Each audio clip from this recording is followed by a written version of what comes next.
Welcome to the Del Walmsley Radio Show.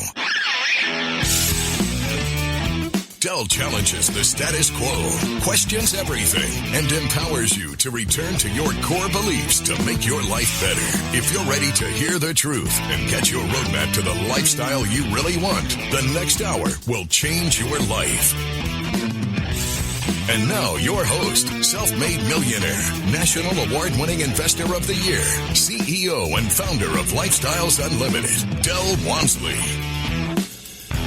Welcome to the Del Walmsley Radio Show, where the hype ends and the help begins. I'm your host, Del Walmsley, and as always, we're working on your financial freedom. Today, my friends, I want to talk about a theory that I have. And I've composed this theory sometime in the past, but I was just pondering on it a little bit yesterday and picked it up this morning and thought it might be an interesting topic to cover on the radio. And it starts with an assumption or hypothesis, and that is that we all live a story that we believe in our heads. In other words, you have this envisionment of yourself and your life.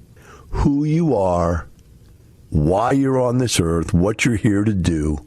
And some people don't have that, and that's why they're crazy. I mean, they're running around lost. They have nothing to do with society. They can't produce and create anything because they don't believe that they're worth anything or have anything to do on this earth. So I'm not talking about those people. I'm talking about everybody else, which is about 95% of the rest of us. We believe that we're here for a reason. Now, unfortunately, some of us believe that our life stories are to live in poverty. Some of us believe our life stories are to live middle class. Some of us believe that our life stories is to be successful in many different ways, in different genres of success. But I do believe we all have a life story that we believe we're living. And that life story is like a dream. And I don't know if you've ever gone through this, having a dream or not, where you ever have one of those semi-lucid dreams where you know you're dreaming, yet you're controlling where you're going in the dream. Now, you actually know it's a dream because you wake up from it. And then you can't get back into that lucid state again. So you know it's a dream state, but you know it's also right at the edge of being real. And so you're saying, okay, I know I'm in a college. How am I going to perform in college? Okay, I know I'm in a job. How am I going to perform at the job? Am I going to get in trouble with boss? Am I going to mess around and find a girl I like? What? It just goes on in your brain, all this stuff. And you really kind of control and manipulate it to where it's going. But yet your mind throws little hooks, swings, curveballs. There's probably better things. They throw a little curveball into it and you go, ooh, how did I get there? And then all your greatest fears come out. There's people there to beat you up, people there to steal from you, people there to threaten to put you in jail. Every little fear in your brain just comes popping up in that lucid state. Now, what I'm suggesting is that we're all living a lucid state. While we're really here, we think we're awake. We're really just living this dream that we believe we are living. Now, that leads me to the next hypothesis, and that is, if we have this vision, this dream, or this life story that we're living out, it's because we actually believe something about ourselves and about our situation, and we have values that contain what we believe about ourselves. In other words, we like who we are, we don't like who we are. We value what we do, we don't value what we do, and so on and so forth. An example, when I was very young, I was fat. I weighed like 200 pounds in fourth grade, had Coke bottle glasses, flat top haircut. Didn't think anybody liked me. I'm pretty sure believed nobody did like me, but that was my image. That was my self-image. That was my story. And so I lived that story out. I couldn't get out of that story until I could change the story I wanted to live. Now, I'll go into that later, but right now I just want you to understand that was a negative story. Then I've had other stories in my life where everything was positive. I was rocking. But it was because I believed that was my story. And then every step I took, it was almost like Midas touch. Everything I touched turned to gold. And it was almost like I was in a dream and I was willing it to happen that way. It's an amazing situation. So as I sat here today, I thought, well, where does one get their story? That was an interesting conversation with myself. And I thought, where did I get my stories from? And I started thinking back. And of course, the first story you pick up is the story from your parents. Now, the story from my parents was a negative story. In fact, it was so negative, I didn't want it to be my story. So what was it? Well, my dad came out of a family that lived through the recession. So they were poor. So everything was about don't eat, don't have, don't spend, live frugal, get up and go to work every day. My mother, on the other hand, came from a family that was rich. Her father came over here from Germany to escape persecution from the Germans. He was a Jew, and he decided to invest in the stock market. And he invested in the stock market right when a couple of very large companies went big. I think he worked for Coca-Cola. I think he put a lot of his money into the company he worked for, which was Coca-Cola. And at some early age in life, he was a millionaire. And by the time he died, he was a multimillionaire. So my mother grew up thinking that was what life was like, to have money, to be happy, et cetera, et cetera, et cetera. So when she finally married my dad was a workaholic and could not produce, with his limited skill sets, enough money to allow my mother to live in the standard of living she was accustomed to in her family. Not only that, her father was around because he retired at an early age, because he became a millionaire at an early age. I don't know what the early age was. It could have been 55, could have been 60. I'm not sure. I'm living off her version and vision of their story. Nevertheless, it was completely different. I mean, these guys had time. They traveled all over the world. They had money to travel. And she lived in amongst that type of a lifestyle. So now she marries my dad. He comes from a working class blue collar family whose father was a union boss, worked in a glass factory, was a shift worker his entire life. His brother was a teacher. His sister was a teacher, which were part of unions. So everything about them was unions. And my dad was more of a Republican type. He became an accountant. But accountants don't get paid anything. In fact, they probably get paid less than union workers because they don't have a union to protect them. And so my dad worked and worked and worked and worked, and my parents had me, and then they had my sister, and there was no fun in our family. Now, this is the life story, the life envisionment of what it's going to be like. Get up every day, go to work, leave your wife at home, take care of the kids. Wife be miserable, you be miserable. You come home, she's miserable from taking care of the kids and having no life that she's accustomed to. So what does she do? She batters you verbally about how useless you are as a human being. And hence you can just envision the negativity I grew up in the life story. Now you can see I did not want that to be my life story in any way, shape, or form. Now, I got another story introduced to me from my father, which was about his brother. And his younger brother decided not to live that story. His younger brother decided to be a teacher. And then after that, he became a professor. He was also an athlete. He was a wrestler. He was a NACC, whatever, nationally ranked wrestler. He was also a tennis player. And so he went through school playing sports. He then became a teacher and played sports. He then became a college professor and retired as a college professor. And during the time being a college professor, he bought a bar and had fun owning a bar. He bought a bowling alley, had fun owning a bowling alley. He bought a pizzeria and had fun owning a pizzeria. So he owned entrepreneurial businesses in the small little college town where he was a professor. So everybody knew who he was, Professor Walmsley and Professor Walmsley's bowling alley, Professor Walmsley's bar, Professor Walmsley's pizzeria. He was the man of town. Pretty well famous. In a small town like that, to own 3 big businesses and be a professor in the college of the town, that was a lot of notoriety. And so I saw my uncle, him being an athlete, my dad not being an athlete, which appealed to me. Him being a teacher, my dad being a worker, appealed to me. We'll pick the rest of this up when we come back from the other side of the break. We'll be right back with the Del Walmsley Radio Show. And ask yourself, what's your life story?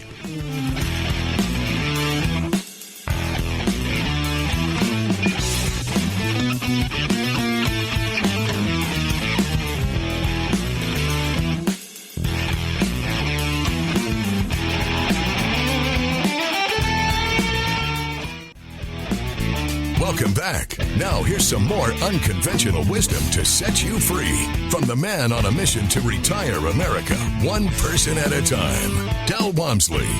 Welcome back to the Del Walmsley Radio Show. Today I'm talking about what is your life story and do you like it? We started the conversation by where did you get it? And I talked about the fact that my father had a life story that I didn't like. And I, at a very early age, decided I was not going to take on his life story. I then sought out my uncle's life story. I thought it was really neat. And so I, in my mind, envisioned a couple of things about a life story. That number one, I was going to be an athlete.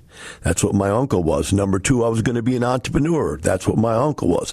Number 3, I was going to be an educator. That's what my uncle was. Well, look at my life story. I ended up being an athlete and competitive athlete my entire life. I then became an entrepreneur, an investor, and then I became an educator. I did exactly what my uncle did. I followed his life story. I envisioned the life story. Now, my life story is much larger than my uncle's life story because I had the envisionment of his life story to work with. I didn't have to reinvent it. He had to invent it. I didn't have to reinvent it. I just had to make it larger. I already knew what to do. I could see what the right decisions were. Now I ask you, where are you? Whose life story are you following? You know, if your parents are middle class, you're probably going to end up middle class. I remember my dad never made over $100,000 a year. When I made over $100,000 a year when I was still in my 20s, I thought, my gosh, this is amazing. I've just beat my dad. His entire life success is under me. I've beat it. Besides the fact that I'm not married to a lunatic and I'm not a workaholic and I'm not this and I'm not that and blah, blah, blah. Just to me, I was so happy I wasn't my dad. I wasn't living my family's life story. But now here I was an athlete. I was working 12 hours a day, 6 days a week, and I was a workaholic. And I didn't have women in my life because I was a workaholic. And at that point, I started seeing, wait a minute, this is a throwback. You know, my uncle had fun, traveled, did things, exciting things. I wasn't doing that. I was not living the right story. When I came up with this concept, it's not the money, it's the lifestyle, is when I realized working 12 hours a day, 6 days a week isn't the lifestyle. That it doesn't matter how much money you have. But I had a guy that gave me his life story. When I first went to work for Bally's Health Clubs here in Houston, there was a guy that ran the whole thing. I'm not going to use his name because the guy was actually a very miserable human being. He's a pro athlete at one time. Once he got kicked out of pro athletics because, you know, he wasn't good enough to stay there. He looked for a job, got a job in a health club system because he's whatever we call a musclehead, worked his way up through the company and ended up running a whole division. And his theory, who he got his life story from his boss, who was also a musclehead, was that everybody works for 40 years, their entire life, to end up at 60, 65 years of age, broke and on, Social Security or whatever. He said, that wasn't going to be my life. What he said was his life story, which I think he got from these other guys, was you work 12 hours a day, 6 days a week. You work twice as much as everybody else. You don't spend any of the money because you don't ever do anything because you're working all the time. You save all the money, and by age 40, you retire. You get yourself a bicycle. You date 17 and 18-year-old girls. I mean, I'm just quoting this, guys. You date 17, 18-year-old women, and you get a bicycle and ride all over France and travel the world with a backpack. That was going to be his life story. Well, what did it end up being? Ended up being he bought a big house, ended up being he bought a Rolls Royce and some other Mercedes, other expensive cars. Ended up spending money on clothes and really only had a job for 20 or 30 years, and then the company went out of business, and he had no job. He had assets. He had accumulated money over the years, but he had it in the wrong places. He had it in places that didn't make him any money. Although the one thing he did own, he told me, the one thing he owned that was any good in his life was an 8-unit apartment complex. He told stories about it his entire life, about how much of a pain in the butt it was to own this 8-unit apartment complex because he ran it like a slumlord. But it's amazing that this life ended with him being 65, 68 years of age, going back to trying to be an athlete, trying to be a bodybuilder, taking steroids, working out, dieting, starving, and trying to make money off selling his image on the internet and calling himself, like Daddy Bodybuilder or something, Grandpa Bodybuilder. His life was miserable. He died alone and miserable. And I watched that because I told myself his story, somewhere along the line, I told myself his story's a lie too. I'm not following this guy's story anymore. 12 hours a day, 6 days a week. When I was 29 years old, that was it. I was done. Psychologically, I would not work those hours anymore. And I told him that. And so I refused to work more than 44 hours, which was 11 hours a day, 4 days a week. But still, you understand that it took me a long time to see that his life story wasn't what I wanted to live. Didn't make sense. So I went out and looked for more life stories. And I ended up creating a life story. I created my own life story. And you all know what it is now. I retired in 2.5 years investing in real estate. I've been financially free my entire life. I haven't had a full-time job. I haven't had a full-time job in, 30 years now? September 1990. This is 2021, so it's been 31 years since I've actually had a job. You just got to look at this and say, this is my story. But now what I want to talk to you about is, what is your story? What is your story? How do you see yourself? Do you see yourself as working in a cubicle the rest of your life, or driving a truck for the rest of your life, or being in the military for the rest of your life? Do you see yourself being middle class, living a life of quiet desperation for the rest of your life? Is that your life story? Then to struggle with retirement in your elderly years? I mean, what is your life story? You've got to ask yourself.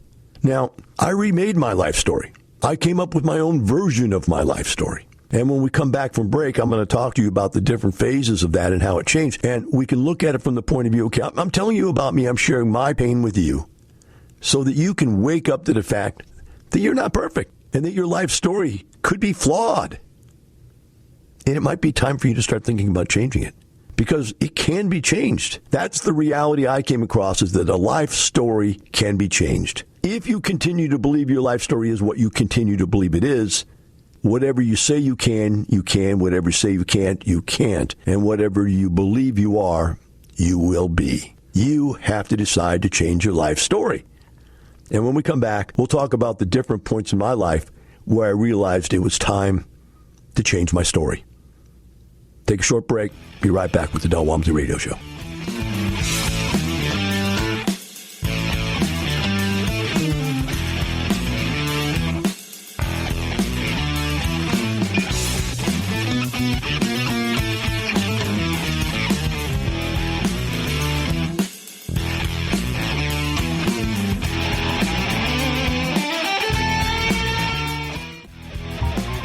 Welcome back. Now here's some more unconventional wisdom to set you free from the man on a mission to retire America, one person at a time, Del Walmsley.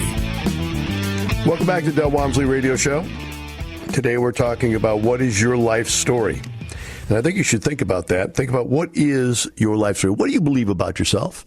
You know, if you were going to tell your kids right now or tell your friends right now, what will be the destination of your life?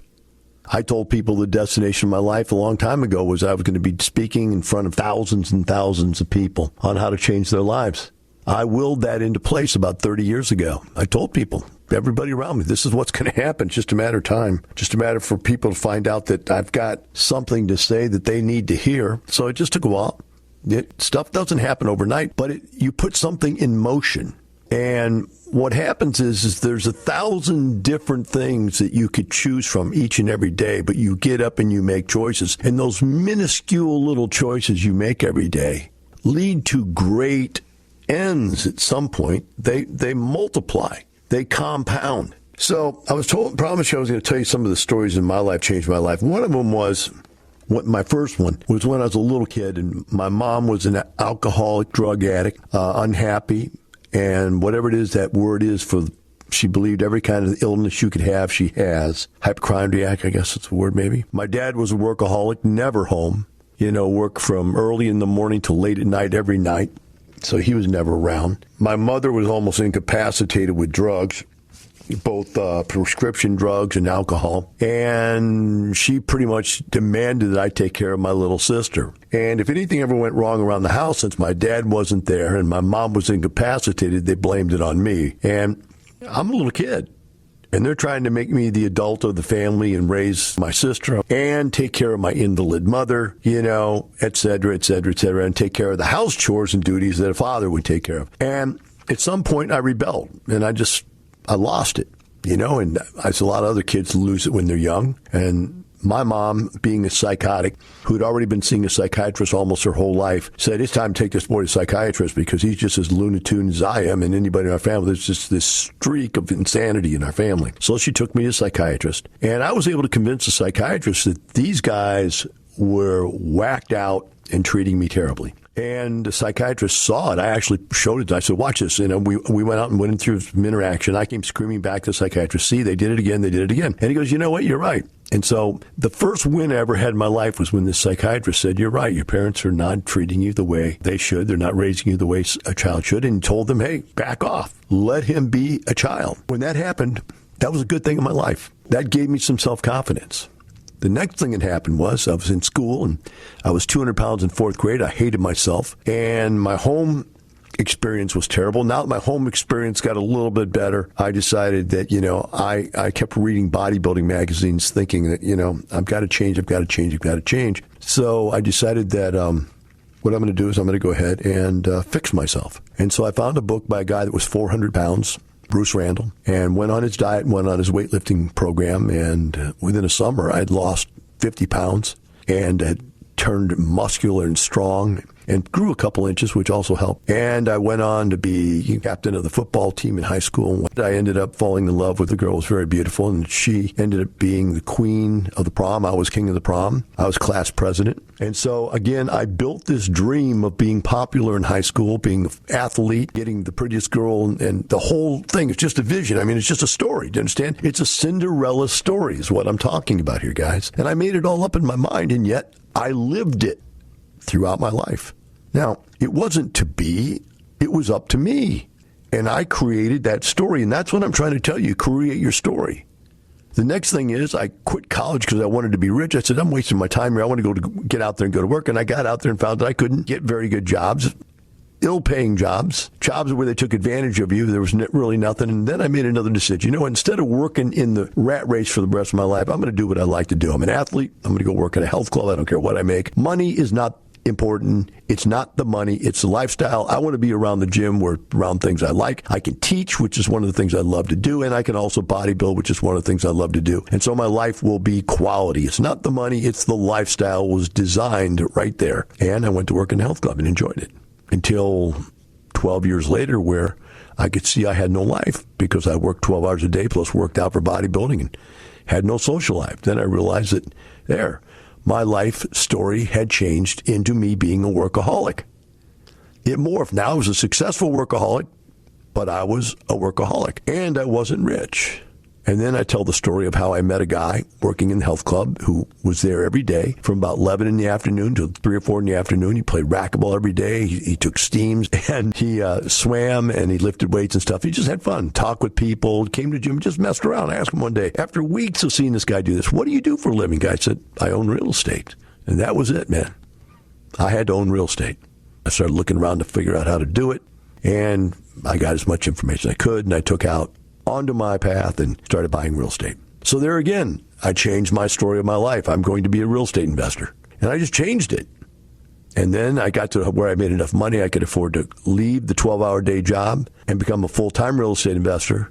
And then I had nothing to do, so I was going around looking to all these different seminars how to do real estate. And I was watching these public speakers, and I'm going, that's really cool. I'd really like to be a public speaker someday. So I raised my hand in one of the seminars. I said, look, you're looking for guys to help teach these people. You're telling them to go find a mentor. I'm that perfect guy. I've already retired. I've already done it. I'm the perfect guy to teach. If you have these guys contact me, I'll help them get started. And the guy kicked me out of the seminar because he thought I was trying to sell seminars. And when he kicked me out of the seminar, he made a big mistake. He had a lapel mic on, and everything that I had said and he had said proved the point that he really wasn't telling people to go look for help. He was really telling them to buy his seminars. And when he kicked me out, 200 people walked out with me, and they said, can I have your card? I said, I don't have a card. You have to have a job to have a card. I'm unemployed. I've got real estate. I don't need a job. And they said, well, how can we get in touch with you? I said, well, I'll tell you what. Here's a legal pad. Write my name down, or write your name down, telephone number, and I'll get back with you. Hence started the joke that my wife got me cards that said, I'll call you.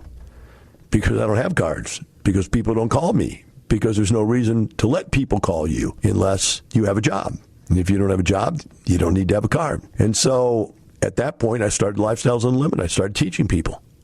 And hence, you've seen where that's gone for 30 years now. Now I'm all over the country. I started in Houston, went to Dallas, San Antonio, Austin, Corpus Christi, Phoenix, Atlanta, the country. We're everywhere now.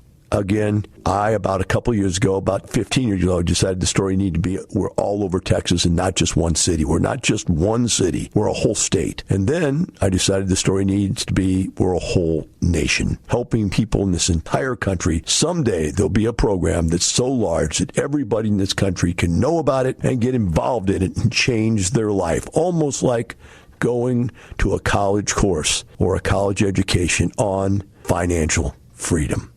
That is my story. What's your story? And do you like it? We'll take a short break. Be right back.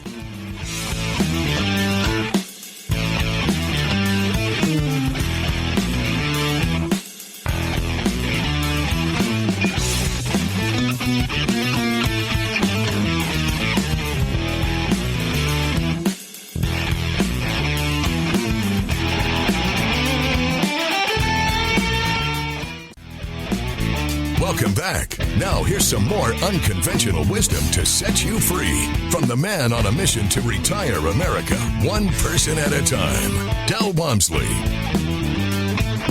Welcome back to the Del Walmsley Radio Show. Today we've been talking about the story of your life. What is the story of your life? If your children were going to ask you, what is the story of your life, could you not tell them that this is who you were, who you are, what you're going to be, and how you're going to die? What is your life going to end up like?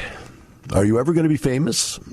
Are you ever going to be powerful? Are you ever going to be rich? Are you ever going to be in fantastic shape? Are you going to have an incredible relationship? What do you do in life that's fabulous? Do you have relationships with your kids, or do you have no relationships with your kids? You have bad ones, good ones, none. What is your life like? How do you get along at work? Do you like what you do? I mean, you just want to get up and go and do it. Do you have that kind of excitement in life? I had a lady tell me the other day.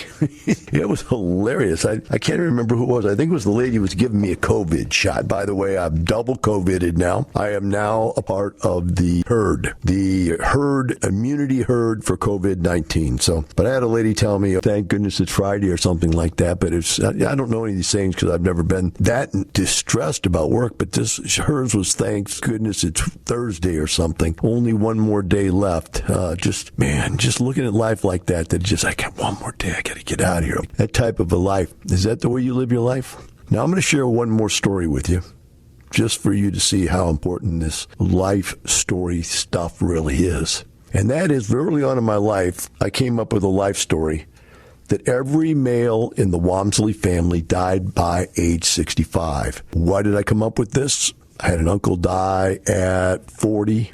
I had a grandfather die at 65, another grandfather died at 66, and my father died at 65. And so these were the people around me.